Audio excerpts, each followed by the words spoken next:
ഉൽപ്പത്തി പുസ്തകം 37-ാം അധ്യായം. ബാറയ്ക്കുമോർ. യാക്കോബ് തന്റെ പിതാവ് പരദേശിയായി പാർത്ത ദേശമായ കനാൻ ദേശത്തു വസിച്ചു.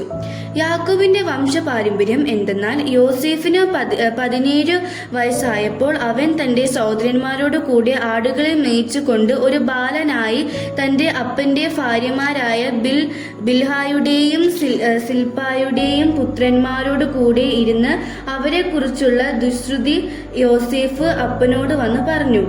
യോസേഫ് വാർദ്ധക്യത്തിലെ മകനാകൊണ്ട് ഇസ്രായേൽ എല്ലാ മക്കളിലും വെച്ച് അവനെ അധികം സ്നേഹിച്ച് ഒരു നീലങ്കി അവന് ഉണ്ടാക്കി വെച്ചു കൊടുത്തു. അപ്പൻ തങ്ങളെ എല്ലാവരെക്കാളും അവനെ അധികം സ്നേഹിച്ചിരിക്കുന്നു എന്ന് അവന്റെ സഹോദരന്മാർ കണ്ടിട്ട് അവനെ പകച്ചു. അവനോട് സമാധാനമായി സംസാരിപ്പാൻ അവർക്കു കഴിഞ്ഞില്ല. യോസേഫ് ഒരു സ്വപ്നം കണ്ടു. അത് തന്റെ സഹോദരന്മാരോട് അറിയിച്ചു കൊണ്ട് അവർ അവനെ പിന്നെയും അധികം പകച്ചു. അവൻ അവരോട് പറഞ്ഞത്, ഞാൻ കണ്ട സ്വപ്നം കേട്ടുകൊള്ളുവിൻ. നാം വയലിന്റെ കറ്റ കെട്ടിക്കൊണ്ടിരുന്നു. അപ്പോൾ എന്റെ കറ്റ എഴുന്നേറ്റ് നിന്നു. നിങ്ങളുടെ കറ്റകൾ ചുറ്റും നിന്ന് എന്റെ കറ്റയെ നമസ്കരിച്ചു. അവന്റെ സഹോദരന്മാർ അവനോട്, നീ ഞങ്ങളുടെ രാജാവാകുമോ? നീ ഞങ്ങളെ വാഴുമോ എന്ന് പറഞ്ഞു. അവന്റെ സ്വപ്നങ്ങൾ നിമിത്തവും അവന്റെ വാക്കു നിമിത്തവും അവനെ പിന്നെയും അധികം ദുഷിച്ചു. അവൻ മറ്റൊരു സ്വപ്നം കണ്ടു. തന്റെ സഹോദരന്മാരോട് അറിയിച്ചു, ഞാൻ പിന്നെയും ഒരു സ്വപ്നം കണ്ടു. സൂര്യനും ചന്ദ്രനും 11 നക്ഷത്രങ്ങളും എന്നെ നമസ്കരിച്ചു എന്ന് പറഞ്ഞു. അവൻ അത് അപ്പനോടും സഹോദരന്മാരോടും അറിയിച്ചപ്പോൾ അപ്പൻ അവനെ ശാസിച്ച് അവനോട്, നീ ഈ കണ്ട സ്വപ്നം എന്ത്? ഞാനും നിന്റെ അമ്മയും നിന്റെ സഹോദരന്മാരും സാഷ്ടാംഗം വീണ് നിന്നെ നമസ്കരിപ്പാൻ വരുമോ എന്ന് പറഞ്ഞു.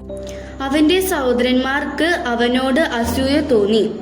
അപ്പനോ ഈ വാക്ക് മനസ്സിൽ സംഗ്രഹിച്ചു. അവന്റെ സഹോദരന്മാർ അപ്പന്റെ ആടുകളെ മേയ്പ്പാൻ ശേഖേമിൽ പോയിരുന്നു. ഇസ്രായേൽ യോസേഫിനോട്, നിന്റെ സഹോദരന്മാർ ശേഖേമിൽ ആട് മേയ്ക്കുന്നുണ്ടല്ലോ, വരിക, ഞാൻ നിന്നെ അവരുടെ അടുക്കൽ അയക്കും എന്ന് പറഞ്ഞതിന് അവൻ അവനോട്, ഞാൻ പോകാം എന്ന് പറഞ്ഞു.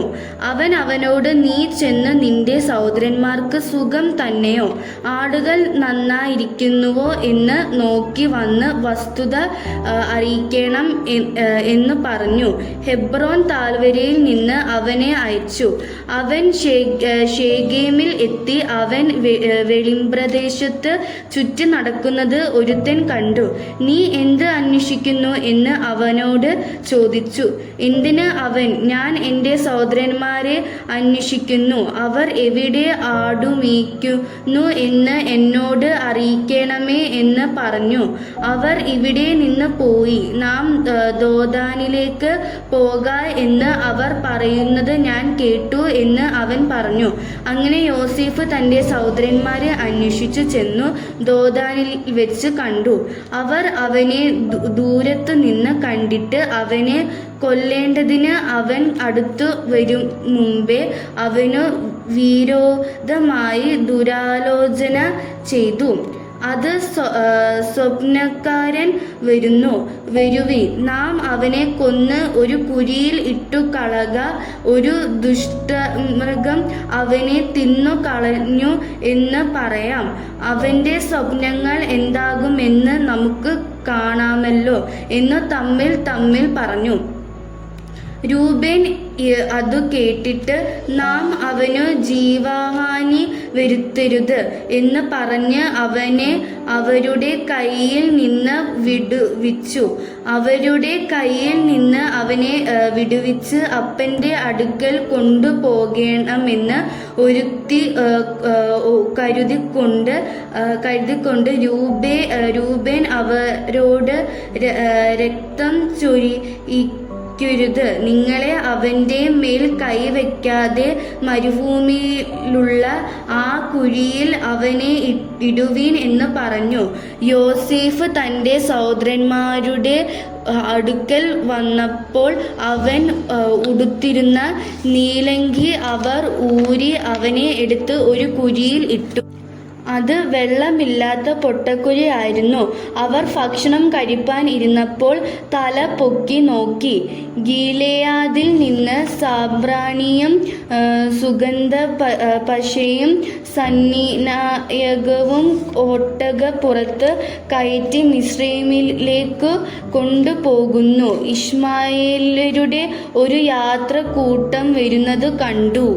അപ്പോൾ യെഹൂദ തന്റെ സഹോദരന്മാരോട്, നാം നമ്മുടെ സഹോദരനെ കൊന്ന് അവന്റെ രക്തം മറിച്ചിട്ട് എന്ത് ഉപകാരം വരുവിൻ? നാം അവനെ ഇശ്മായേല്യർക്കു വിൽക്കുക. നാം അവന്റെ മേൽ കൈ വെക്കരുത്. അവൻ നമ്മുടെ സഹോദരനും നമ്മുടെ മാംസവുമല്ലോ എന്ന് പറഞ്ഞു. അവന്റെ സഹോദരന്മാർ അതിനു സമ്മതിച്ചു. മിദ്യാന്യ കച്ചവടക്കാർ കടന്നു പോകുമ്പോൾ അവർ യോസേഫിനെ കുഴിയിൽ നിന്ന് വലിച്ചു കയറ്റി ഇശ്മായേല്യർക്ക് 20 വെള്ളിക്കാശിനു വിറ്റു. അവർ യോസേഫിനെ മിസ്രയീമിലേക്ക് കൊണ്ടുപോയി. രൂബേൻ തിരക്കെ കുഴിയുടെ അടുക്കൽ ചെന്നപ്പോൾ യോസേഫ് കുഴിയിൽ ഇല്ല എന്ന് കണ്ടു തന്റെ വസ്ത്രം കീറി സഹോദരന്മാരുടെ അടുക്കൽ വന്നു. ബാലനെ കാണുന്നില്ലല്ലോ, ഞാൻ ഇനി എവിടെ പോകേണ്ടു എന്ന് പറഞ്ഞു. പിന്നെ അവർ ഒരു കോലാട്ടുകൊറ്റനെ കൊന്ന് യോസേഫിന്റെ അങ്കി എടുത്ത് രക്തത്തിൽ മുക്കി അവർ നീലങ്കി തങ്ങളുടെ അപ്പന്റെ അടുക്കൽ കൊടുത്തയച്ചു. ഇത് ഞങ്ങൾക്കു കണ്ടു കിട്ടി. ഇത് നിന്റെ മകന്റെ അങ്കിയോ അല്ലയോ എന്ന് നോക്കണം എന്ന് പറഞ്ഞു. അവൻ അത് തിരിച്ചറിഞ്ഞു. ഇത് എൻ്റെ മകന്റെ അങ്കി തന്നെ. ഒരു ദുഷ്ടമൃഗം അവനെ തിന്നുകളഞ്ഞു. യോസേഫിനെ മറിച്ചു കീറിപ്പോയി എന്ന് പറഞ്ഞ് യാക്കോബ് വസ്ത്രം കീറി അവരിൽ 2 ശീല ചുറ്റി ഏറിയനാൽ തൻ്റെ മകനെ ചൊല്ലി ദുഃഖിച്ചു കൊണ്ടിരുന്നു.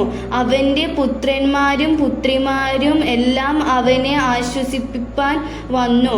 അവനോ ആശ്വാസം കൈക്കൊള്ളുവാൻ മനസ്സില്ലാതെ ഞാൻ ദുഃഖത്തോടെ എൻ്റെ മകന്റെ അടുക്കൽ പാതാളത്തിൽ ഇറങ്ങുമെന്ന് പറഞ്ഞു. ഇങ്ങനെ അവന്റെ അപ്പൻ അവനെ കുറിച്ച് കരഞ്ഞുകൊണ്ടിരുന്നു. എന്നാൽ മിദ്യാന്യർ അവനെ മിസ്രയീമിൽ ഫറവോന്റെ ഒരു ഉദ്യോഗസ്ഥ